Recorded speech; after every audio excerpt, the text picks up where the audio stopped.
قوالی ناچ گانے کی محفل کی طرح نہ،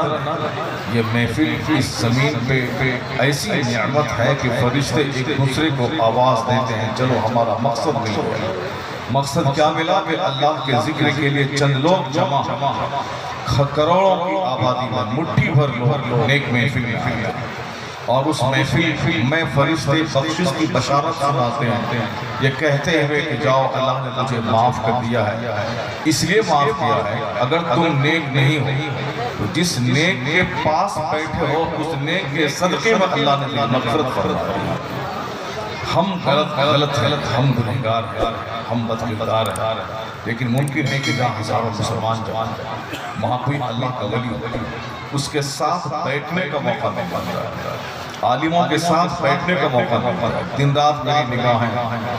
بے نمازی کو دیکھتے ہیں، دن رات میری نگاہیں شرابیوں کو دیکھتے ہیں، دن رات میری نگاہیں لچوں، لفنگوں، ڈکیتوں، بے نمازیوں کو دیکھتی ہیں۔ بے نمازی کو دیکھنے سے روزی کٹتی ہے، بے نمازی کو دیکھنے سے سینے میں زنگ لگتا ہے، بے نمازی کو دیکھنے سے آدمی کی طبیعت مقدر ہو جاتی ہے، بے نمازی کو دیکھنے سے آئی بھی روزی گھٹ جاتی ہے۔ مگر ہم دن رات بے نمازی کو دیکھتے ہیں، ان کی صحبت میں ان کے پاس بیٹھتے ہیں، ان کا عمل مجھ کو برا نہیں لگتا، میں اس سے نفرت نہیں کرتا ہوں جب تک یہ نماز نہ پڑھے اس وقت تک میں اس کے ساتھ نہیں بیٹھوں گا، نہیں، ہماری سماجی مجبوری ہوتی ہے اس کے ساتھ بیٹھ جاتا ہوں، نہیں بیٹھوں وہ مجھے تکلیف پہنچائے، نہیں سلام کرو وہ مجھے جھوٹے مقدمہ میں پھنسا دے، میں ان کے گھر پہ نہ جاؤں پھر وہ مجھے دور سے جال پھینک کر پھنسا دے۔ لوگ ڈر سے ایک دوسرے کی عزت کرتے ہیں، لوگ ڈر سے ایک دوسرے کو سلام کرتے ہیں، لوگ ڈر سے ایک دوسرے کے ساتھ چلتے ہیں۔ یہ قیامت کی نشانیوں میں سے ایک نشانی ہے کہ لوگ دوسروں کے خوف سے اس کو سلام کرتے ہیں، سلام کو عبادت سمجھ کر، سلام ذریعے حسنات ہے یہ سمجھ کر نہیں کریں، سماج سلام صرف لوگوں کے ڈر سے کرتے ہیں، جان پہچان والوں تک سلام محدود ہے، یہ قیامت کی نشانی، ورنہ سلام ایک زبردست عبادت ہے۔ السلام علیکم کہیں چاہے پاک ناپاک کس حالت میں رہے، سلام کرنے کے لیے وضو کی حاجت آئی ہے، السلام علیکم 10 نیکی مل گئی، ورحمت اللہ بڑھا دی 20 نیکی مل گئی، برکاتہ بڑھا دیا 30 نیکی مل گئی۔ ایک سیکنڈ زبان سے میں نے السلام علیکم ورحمت اللہ وبرکاتہ کہا 30 نیکی مل گئی۔ ایک دن میں 100 بار کسی سے ملاقات ہوئی، میں نے 100 بار سلام کیا، یہ سمجھ لیں کہ 3000 نیکیاں بغیر کسی محنت کے، بغیر کسی وقت کے خرچ کیے ہوئے وہ نیکی مل گئی۔ پہلے بزرگان دن بازار جاتے تھے تاکہ کثرت سے مسلمانوں سے ملاقات ہوں اور میں ان کو سلام کر کے لا کے نیکیاں کماؤں۔ وہ سلام کرنے کے لیے مسلمان کو ڈھونڈتے تھے اور لوگ آج سلام سے بچنے کے لیے لوگ کتراتے ہیں، آمنا سامنا نہ ہو کہ سلام کرنا پڑے، طالب علم استاد سے کتراتا ہے کہ سلام کرنا پڑے، مؤذن امام سے کتراتا ہے کہ سلام کرنا پڑے، بیٹا باپ سے کتراتا ہے کہ سلام کرنا پڑے، اور دوست سے کتراتے ہیں کہ سلام کرنا پڑے۔ وہ سلام جس کے کرنے سے مفت کی نیکی مل سکتی، آیا ہے کتاب میں کہ 100 نیکیاں اگر سلام اور سلام کا جواب دینے میں ملتی ہے تو اس میں سے 99 نیکی صرف اس کو ملتی ہے جو سلام میں پہل کرتا ہے، یعنی جو سلام میں پہل کرتا ہے، سلام کرتا ہے دوسروں، سلام کا جواب دینے والے کے حصے میں ایک اور 99 نیکی اس کے حصے میں جو سلام میں پہل کرتا ہے۔ مفت کی نیکی ملتی تھی لیکن ہماری جہالت، ہماری ضد، ہماری کم علمی نے، ہماری بد اخلاقی نے، ہماری خود غرضی نے اتنی مفت کی نیکی کو اپنے ہاتھ سے ضائع کر دیا۔ ہم خود غرض ہیں، سیلفش ہو گئے، ہمارے گھمنڈ نے مجھ کو تباہ کر دیا۔ جبکہ سلام کے تعلق سے حضور نے کہا تھا البادی بالسلام بریء من الکبر، سلام میں پہل کرنے والا گھمنڈ سے پاک ہے،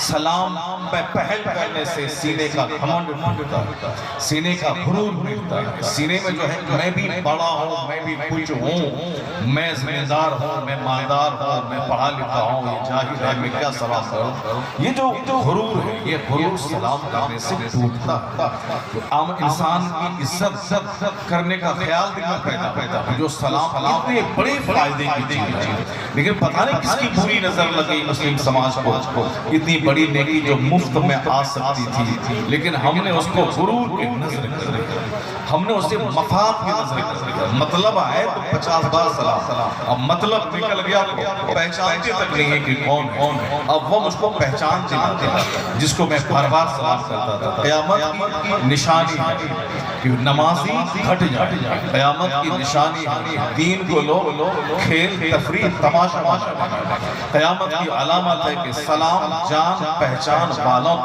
تک محدود ہو کے رہ جائے، قیامت کی علامت ہے کہ دین کا نام بھی لوگ دنیاوی مفاد کی خاطر نہیں، حج جیسا سفر بھی لوگ سیر و سیاحت تفریح اور دوسروں سے نذرانہ اور دوسروں سے مالا پہننے کے شوق میں کریں، یہاں تک کہ مسجدوں کی تعمیر بھی فخر کا ذریعہ ہو جائے کہ میرے محلے کی مسجد میں اے سی لگی ہے، میرے محلے کی مسجد میں 10 مینار بنے ہوئے ہیں، میرے محلے کی مسجد میں قالین بچھے ہیں، ایئر کنڈیشنڈ مسجد ہے، ہمارے محلے کی مسجد میں کجاریہ کا